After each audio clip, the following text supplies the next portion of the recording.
दोस्तों, अगर आप भी अपने घर में प्लम्बिंग का काम कराना चाहते हैं और आप ये जानना चाहते हैं कि जो आपको काम कराना है वो प्लम्बर अगर आएगा तो वो किस रेट में आपको वो काम देना है, किस रेट में आपको वो प्लम्बिंग का काम कराना है, तो फिर ये वीडियो आपके लिए काफ़ी हेल्पफुल है। क्योंकि मैं एक प्लम्बिंग से रिलेटेड हर एक काम जो एक मकान में होता है वो सब कुछ डिटेल में यहाँ बताऊँगा, साथ में उसका रेट बताऊँगा।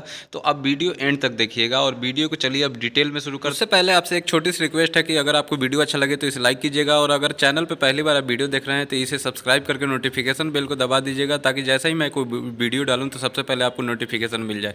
अब देखिए दोस्तों, सबसे पहले मैं यहाँ पे आपको एक चीज़ बताया था, जो भी मैं ये रेट बताने वाला हूँ वो मेरे यहाँ जो दिल्ली में एक कॉस्ट पड़ता है उसका मैं रेट बता रहा हूँ। आपके एरिया में क्या रेट है किस काम का, वो आप कमेंट करके मुझे ज़रूर बताइएगा, ताकि और लोगों को उसके आपकी कमेंट से हेल्प मिल सके।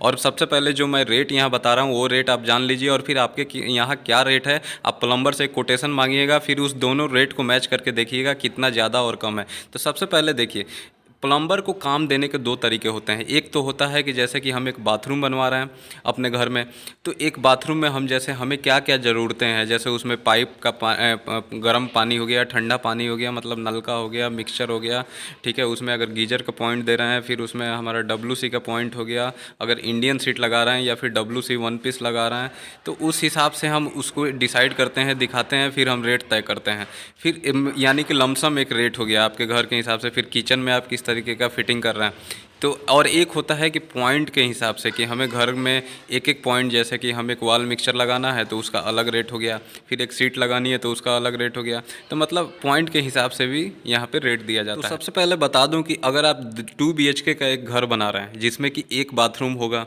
एक किचन होगा, फिर उसका जो सीवर लाइन हो गया वो निकालना, फिर छत पर से 1 या 2 पाइप रेन वाटर का निकालना है, फिर बाथरूम में जो है जैसे कि एक इंडियन सीट आप लगा दिए, एक वॉश बेसिन आप लगा दिए, फिर उसके बाद एक वहाँ पे मिक्सचर लगा दिए, ठीक है। तो ये मोटा मोटी एक नलका हो गया, एंगल कॉक हो गया, फिर उसके बाद किचन में एक सिंक लगाना हो गया, वहाँ पे जो आप किचन मिक्सचर एक दे दिए। तो जो ये मोटा मोटी फिटिंग होता है एक 2 BHK घर का, आपको 20 से 30 हज़ार रुपये यहाँ पे प्लम्बर ले लेता है। ये तो हो गई।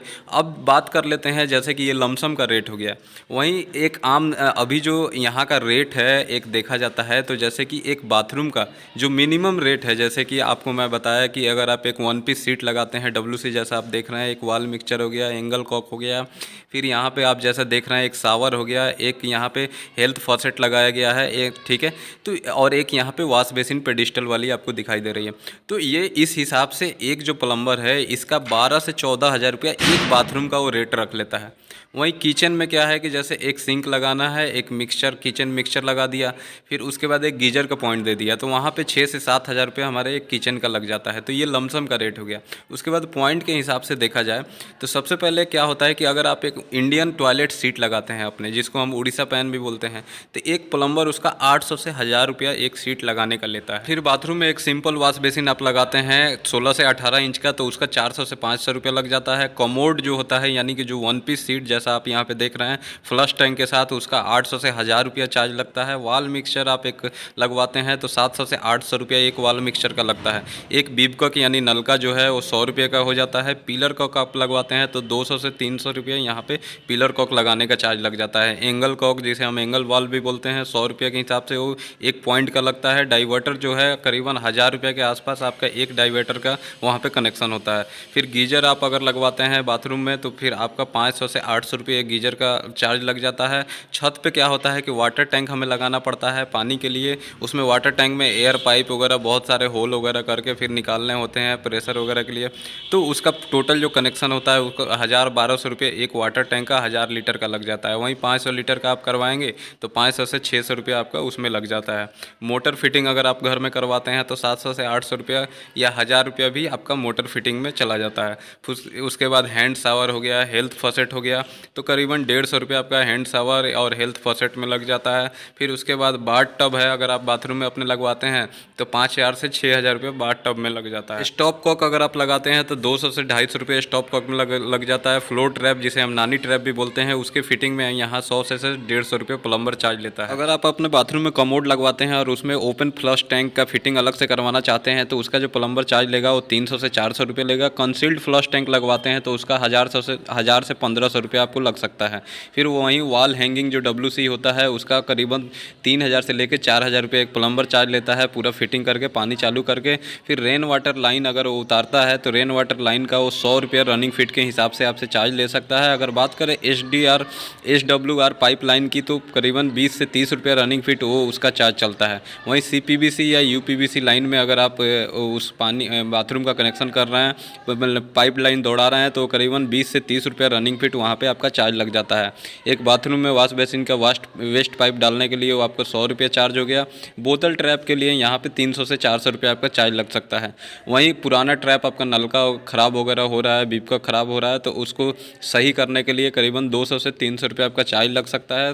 पुराने अगर पाइपलाइन आपका जाम है उसका सफाई करने के लिए एक प्लम्बर करीबन 800 से 1000 रुपया आपसे ले सकता है। वहीं वॉल्व लगाने के लिए करीब 200 रुपया आपसे चार्ज लिया जा सकता है। जेट स्प्रे लगाने के लिए 200 रुपया, नो रिटर्न वाल्व लगाने के लिए 100 रुपया आपसे लिया जा सकता है। वहीं बहुत बार क्या होता है कि पाइपलाइन दौड़ाने के लिए दीवार में होल करनी पड़ती है। अगर दीवार ब्रिक वर्क की है, 4 इंच की है, एक होल मारने का वहाँ 50 रुपये चार्ज लिया जा सकता है। और वहीं आपका कोर कटिंग यानी कंक्रीट में होल करना है तो वहाँ पे आपको 300 से 400 रुपये एक होल का लिया जा सकता है।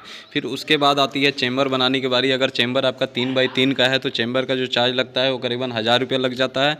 वहीं अगर आप काउंटर वॉश बेसिन लगाते हैं तो आपको 500 रुपये तक वहाँ देना पड़ता है। दोस्तों कई बार होता क्या है कि हमारा बाथरूम जाम हो जाता है, चौक हो जाता है, तो फिर से हमें दोबारा उस बाथरूम को तोड़ के यानी कि इंडियन सीट को उखाड़ के फिर दोबारा से वहाँ लगानी पड़ती है। तो वहाँ पे आपका 1500 से 2000 रुपये एक प्लम्बर ले लेगा चार्ज। और फिर वहीं पे अगर आपको एक बाथरूम को बिल्कुल ही तोड़ के और उसको हर एक चीज़ मतलब उसमें वाटर प्रूफिंग करनी है, अगर सीपेज वगैरह हो रहा है तो उसका आप मलबा निकालेंगे, पाइपलाइन तोड़ेंगे, फिर उसमें दोबारा से आप वाटर प्रूफिंग की 2 से 3 कोटिंग करेंगे। अगर ज़रूरत पड़ी तो उसमें ईंट लगाएंगे, फिर उसमें मलबा भरेंगे, रोड़ी ऊपर से डाल के और सीट जाम करेंगे। तो ये टोटल जो काम का जो पैसा होता है ये लगभग आपका 3 से 4000 रुपये इसमें लग जाता है। तो दोस्तों अगर प्लम्बर से आप किसी भी तरीके से काम कराते हैं, अगर आप लमसम में देना चाहते हैं तो आप दे सकते हैं, या पॉइंट के हिसाब से अगर आपको सस्ता पड़ रहा है तो उस हिसाब से दे सकते हैं। लेकिन अगर आप एक नया बाथरूम बनवा रहे हैं, उसमें पाइपलाइन वगैरह सब कुछ डाल दिए हैं और उस पर आप पहले टाइलिंग वगैरह करा लेते हैं या पत्थर लगवा लेते हैं, अगर बाद में उसमें कहीं लीकेज होता है या पाइप में कहीं कोई प्रॉब्लम है, पानी नहीं आती है, तो आपको बाद में पूरी टाइल जो लगी है उसको निकलवाना पड़ेगा, तोड़फोड़ करनी पड़ेगी, प्लास्टर हटानी पड़ेगी। उसमें काफ़ी ज़्यादा आपका एक्स्ट्रा खर्चा हो जाता है, समय का भी बर्बादी होती है। इसलिए आपको क्या करना है कि पहले हर पाइप की टेस्टिंग वगैरह करा लेनी है टाइल लगने से पहले, कि आपका पाइप तो कहीं जाम नहीं है, कहीं से लीकेज तो नहीं हो रहा है। उसके बाद उस पर आपको टाइल या पत्थर जो भी काम करना है आप करा लें। तो इससे ये होगा कि आपका जो पैसा है वो आगे चल के नुकसान होने से बच जाएगा।